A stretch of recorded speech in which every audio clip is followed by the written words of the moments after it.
Kampung air jernih di tepi pantai barat Sumatera dilanda teror ketika 3 bayi meninggal tanpa sebab yang jelas.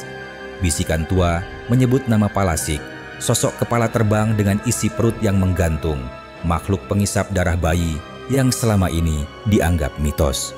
Semua mata kemudian tertuju pada Murni, bidan muda yang selalu hadir dalam setiap kelahiran. Apakah ia pelindung atau justru penyamaran dari kutukan kuno yang kini kembali menagih darah? Temukan jawabannya dalam Siluet Malam yang penuh misteri. Siapkan diri kalian, karena kita akan mengungkap kisah yang tidak akan pernah kalian lupakan. Jangan lupa subscribe, like, dan share video ini ke teman-teman kalian agar mereka juga bisa merasakan misteri yang sama. Tinggalkan komentar di bawah jika kalian punya pendapat dan cerita horor seram untuk dibagikan. Terima kasih, semoga diberi sehat selalu. Selamat menonton. Kampung Air Jernih adalah kampung kecil di tepi pantai barat Sumatera. Dari kejauhan, rumah-rumah panggung tampak berjejer di antara sawah yang hijau. Angin laut selalu membawa aroma asin bercampur anyir ikan kering yang dijemur di halaman. Anak-anak biasanya bermain di tepian pantai. Tapi sejak beberapa bulan terakhir, suasana kampung itu berubah. 3 bayi meninggal dalam kurun waktu yang singkat. Tidak ada tanda-tanda sakit. Tidak ada jeritan malam sebelum ajal menjemput. Mereka hanya ditemukan kaku dengan kulit pucat dan tubuh dingin. Di surau kampung, para lelaki berkumpul selepas maghrib. Lampu minyak bergoyang tertiup angin, menambah suram bisikan yang beredar. Bukan demam, bukan pula sesak napas. Ini ulah Palasik, kata Pak Lebay, orang tua yang paling dituakan. Mata para pemuda saling berpandangan. Palasik, makhluk yang selama ini hanya jadi cerita di tepi tungku, kini seakan benar-benar hidup di antara mereka. Palasik bukan sekadar hantu. Ia manusia, katanya perempuan atau lelaki yang menempuh ilmu hitam. Saat malam tiba, tubuhnya ditinggalkan. Kepalanya terbang dengan mata merah menyala. Organ dalam menggantung, mencari mangsa.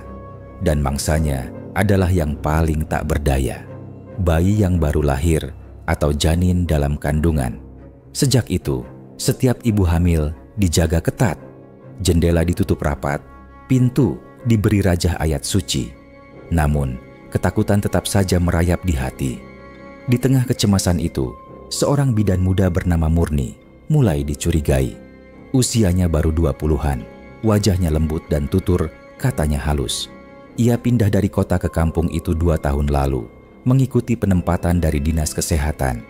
Dialah yang membantu ibu-ibu kampung ketika melahirkan. Murni bidan yang baik, tak pernah menolak panggilan, bahkan di tengah malam sekalipun. Ia ikhlas membantu, seringkali tanpa meminta bayaran. Banyak orang menyayanginya, tapi tidak sedikit pula yang masih menyimpan curiga. Jangan-jangan Palasik itu menyamar jadi orang baik. Siapa tahu dia? Bisik seorang nenek di pasar sambil melirik ke arah Murni yang sedang membeli beras. Desas-desus itu menyakitkan, tapi Murni hanya tersenyum. Ia tahu di kampung kecil gosip lebih cepat beredar daripada angin laut. Namun dalam diam, ia pun pernah merasa ngeri. Suatu malam, saat hendak tidur, ia mencium bau amis yang aneh, seperti darah segar. Jendela sudah terkunci, pintu dipalang. Namun aroma itu tetap meresap. Murni merapatkan selimut, berdoa dalam hati. Apakah itu sekadar perasaan atau pertanda ada sesuatu yang mengintainya? Malam itu, bulan separuh menggantung di langit. Angin laut berdesir membawa suara serangga dari hutan bambu. Murni baru saja menutup pintu rumah ketika terdengar ketukan keras. Bidan, bidan Murni, tolong cepat. Ternyata Idrus, pemuda kampung, wajahnya pucat. Istrinya Siti mau melahirkan. Dengan tergesa, Murni mengikuti Idrus. Rumah panggung itu ramai oleh sanak keluarga. Dengan cekatan bidan Murni membantu persalinan. Tangis nyaring menembus malam. Siti berbaring lemah, namun matanya berbinar melihat bayinya yang sehat, pipi merah. Ia baru saja melahirkan seorang bayi laki-laki. Namun, Idrus tampak cemas. Tangannya bergetar ketika menggendong anaknya. "Bidan, jangan tinggalkan kami malam ini," katanya. Palasik suka mengincar bayi yang baru lahir. "Saya takut sekali." Murni menatapnya dengan tenang. "Tenanglah, insya Allah tidak apa-apa. Kita berdoa bersama. Selama kita percaya pada lindungan Allah, kita akan selamat." Malam itu, Murni memutuskan untuk berjaga. Lilin dinyalakan, doa-doa dipanjatkan. Di luar rumah, suara burung hantu terdengar parau, membuat bulu kuduk berdiri. Tak seorang pun sadar, dari balik hutan bambu, sepasang mata merah mengawasi. Lampu minyak di ruang tengah bergetar diterpa angin yang entah dari mana masuk. Murni yang sedang mengayun bayi tiba-tiba mengernyit. Bau itu datang tiba-tiba, bau amis, pekat, seperti darah yang baru saja ditumpahkan. Bayi di pelukannya menggeliat, menangis keras hingga membuat dada Murni sesak. Siti yang lemah di dipan ikut gelisah, matanya berusaha mencari-cari sumber suara tangisan itu. Lalu Murni menoleh ke arah jendela. Di balik kaca buram terlihat sesuatu. Rambut panjang hitam terurai menutupi wajah, tapi perlahan bergeser. Kulit pucat, seputih kapur. Dari kedua matanya, cahaya merah berkilat menusuk pandang.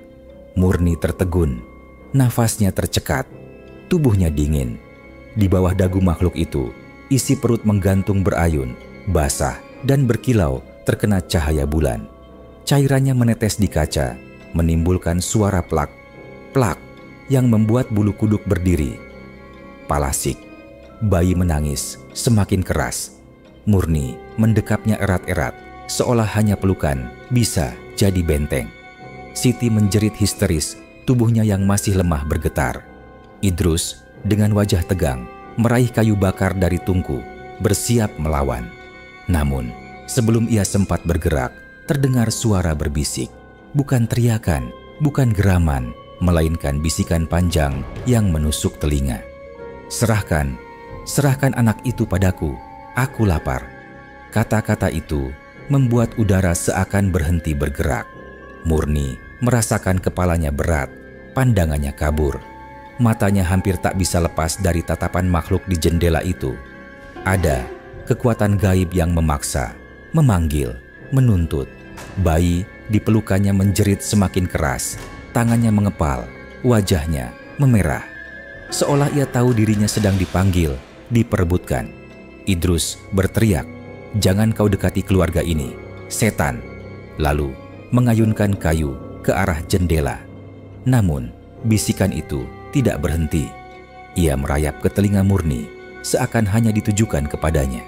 Dan di dalam hatinya yang terdalam, Murni merasakan sesuatu, sebuah desir asing yang entah kenapa membuat tubuhnya bergetar, bukan hanya karena takut, tapi juga karena ada panggilan yang terasa.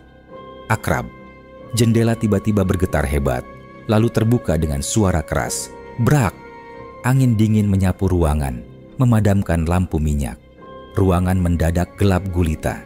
Hanya suara kepakan basah terdengar di udara, seperti sayap raksasa yang menampar angin. Bau amis semakin menusuk, membuat perut terasa mual. Idrus mengangkat kayu tinggi-tinggi, lalu mengayunkannya. Tapi sesuatu menghantam tubuhnya, membuatnya terpental keras ke dinding. Ia jatuh, tak bergerak. Siti berteriak, namun teriakan itu terputus begitu saja ketika tubuhnya lunglai dan pingsan di sudut ruangan. Murni kini sendirian. Jantungnya berdegup cepat, keringat dingin membasahi kening. Dalam kegelapan, ia merasakan ada sesuatu melilit lengannya. Dingin, licin, seolah organ basah, mencoba meraih bayi dari pelukannya. Murni berteriak lantang, "Tidak, kau tidak akan mendapatkannya." Ia merapal doa, suaranya gemetar. Namun jawaban yang datang hanyalah tawa panjang, tawa melengking yang menusuk telinga, membuat ruangan bergetar seperti dipenuhi gema ribuan suara. Matahari pagi menyinari kampung air jernih, tapi sinar itu tak mampu menghapus gelap yang ditinggalkan malam. Warga berbondong-bondong ke rumah Idrus setelah mendengar kabar. Pintu rumah terbuka. Di dalam, mereka menemukan Idrus terbaring lemah. Wajahnya penuh lebam. Siti duduk di sudut, meracau dengan mata kosong, seakan jiwanya hilang. Dan Murni, bidan yang selama ini dipercaya, ditemukan duduk di lantai, pelukannya kosong. Hanya kain bayi yang tersisa, basah oleh air mata. Bayi itu sudah tidak ada. Di dinding, bercak darah menetes dari jendela hingga ke lantai, meninggalkan jejak seperti sesuatu yang diseret keluar. Bau amis masih samar terasa, meski pagi sudah menjelang. Bisik-bisik mulai terdengar di antara warga. Bayi itu hilang, atau mungkin dimakan. Siapa lagi kalau bukan Palasik? Namun ada pula yang melirik tajam ke arah Murni. Jangan-jangan dia sendiri Palasik itu? Tak ada bukti, tapi curiga itu sudah semakin tumbuh. Hari-hari setelahnya, Murni berubah drastis. Tubuhnya makin kurus, matanya cekung, wajahnya pucat seperti orang sakit parah. Ia jarang keluar rumah, lebih sering menutup pintu rapat-rapat, hanya terdengar langkah kecil mondar-mandir di dalam. Warga mulai resah. Ada yang mengaku melihatnya berjalan sendirian di tepi pantai tengah malam. Rambutnya tergerai panjang, kain putihnya berkibar aneh tertiup angin. Jejak kakinya hilang begitu saja di pasir, padahal tak ada ombak yang menyapu. Desas-desus berubah jadi keyakinan. Dia bukan lagi manusia biasa, kata orang-orang. Dia sedang berubah. Orang tua kampung mulai menceritakan hal-hal lama. Menurut mereka, Palasik bukan sekadar makhluk gaib. Ia bisa berasal dari manusia yang mempelajari ilmu hitam atau keturunan lama yang tak bisa lari dari kutukan. Kadang, Palasik itu tidak sadar dirinya sudah dipilih, kata Pak Lebey dengan suara berat. Bisa jadi, Murni adalah warisan dari leluhurnya. Ilmu itu akhirnya menurun padanya tanpa ia mampu menolak. Warga yang berkumpul di balai berteriak.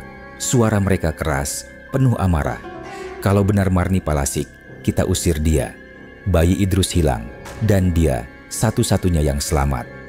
Pak Lebey menenangkan, belum tentu. Mungkin dia hanya korban. Kabar itu menyebar cepat. Rumah bidan Murni menjadi tempat terlarang. Tak seorang pun berani mendekat. Murni tahu mata-mata itu sudah memandangnya bukan lagi sebagai manusia. Dia mendatangi Mak Itam, dukun tua di sana. Mak, aku mendengar suara-suara aneh dalam diriku. Aku takut kehilangan diriku sendiri. Mak Itam menghela napas. Jika malam purnama datang, ikat dirimu dengan doa. Jangan biarkan kepalamu terpisah. Jika kau kalah, kau tak akan pernah kembali. Murni pulang dengan tubuh gemetar. Apakah dia benar-benar bisa menahan kutukan ini? Malam purnama tiba. Angin malam bertiup kencang membawa aroma amis. Suara lolongan anjing makin panjang. Warga kampung berjaga menggenggam tombak, parang, dan obor. Mereka berjajar di sekitar rumah bayi-bayi, menunggu dengan hati berdegup kencang. Murni berdiam di rumah, berdoa sekuat tenaga. Tapi suara itu semakin dekat. Lapar, darah bayi, serahkan.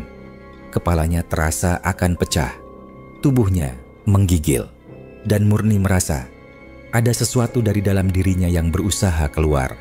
Tiba-tiba, kepakan basah terdengar dari arah hutan bambu. Seperti sesuatu yang melayang dengan organ-organ menjuntai. Bau amis menyergap. Dari balik kegelapan, muncul sosok kepala dengan rambut panjang berkibar. Mata merah menyala. Palasik, teriak seseorang. Makhluk itu melayang rendah, mendekati rumah seorang ibu muda. Para pemuda langsung menyerbu, mengayunkan tombak. Namun, setiap kali senjata hampir menyentuhnya, angin dingin mendorong mereka jatuh tersungkur. Di saat yang sama, Murni merintih di rumahnya. Ia merasa kepalanya berat, tubuhnya gemetar. Dadanya sesak, seolah ada sesuatu di dalam tubuhnya yang ingin keluar. Jangan, aku bukan Palasik, jeritnya. Murni akhirnya roboh, tubuhnya menggeliat di lantai. Ia merasakan sesuatu merambat dari tengkuknya ke atas kepala. Pandangannya berkunang-kunang. Dalam setengah sadar, ia melihat bayangan nenek yang tak pernah dikenalnya, berdiri di ambang pintu. Nenek itu tersenyum, wajahnya menyeramkan. "Cucu, darahku mengalir dalam tubuhmu.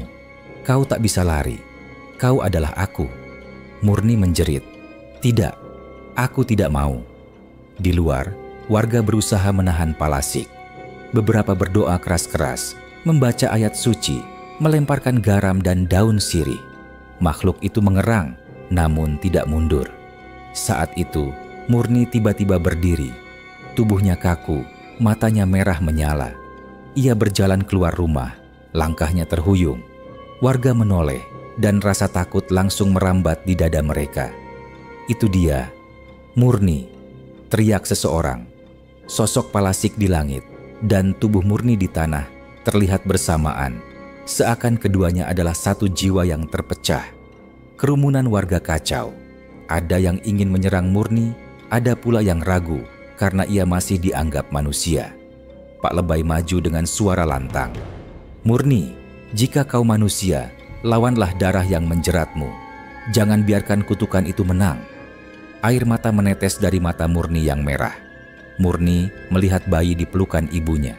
Di satu sisi, mulutnya menggeram lapar, seakan ingin memangsa. Di sisi lain, ia menggenggam tangannya erat-erat melawan dorongan itu. Dia berteriak, "Aku bukan Palasik." Palasik di udara meraung, marah, melayang semakin rendah. Organ-organnya berayun mendekati bayi yang dijaga warga. Dengan sisa tenaga, Murni berlari dan berdiri menghadang.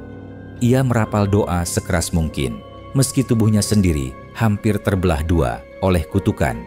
Suara tawa serak bergema, namun doa-doa warga makin kencang. Obor-obor dilemparkan dan api menyala besar. Palasik itu berteriak panjang, lalu terbakar cahaya api dan doa, lenyap dalam kepulan asap amis. Murni jatuh tersungkur. Nafasnya tersengal, wajahnya pucat, tubuhnya lemah. Ia menatap bayi yang berhasil diselamatkan, lalu tersenyum tipis. "Syukurlah, kali ini aku bisa melindungi," bisiknya. Dan di detik berikutnya, matanya terpejam selamanya. Malam itu, kampung air jernih kembali sunyi. Warga berdiri kaku, sebagian menangis, sebagian berdoa. Mereka tahu, bidan muda itu mungkin memang pewaris kutukan. Tapi ia memilih mati sebagai manusia, bukan Palasik. Sejak malam itu, tangisan bayi tidak lagi terdengar dari rumah Murni. Hanya suara ombak yang terus berulang, seakan menjadi penanda bahwa kutukan Palasik tak akan pernah benar-benar hilang dari bumi Minangkabau.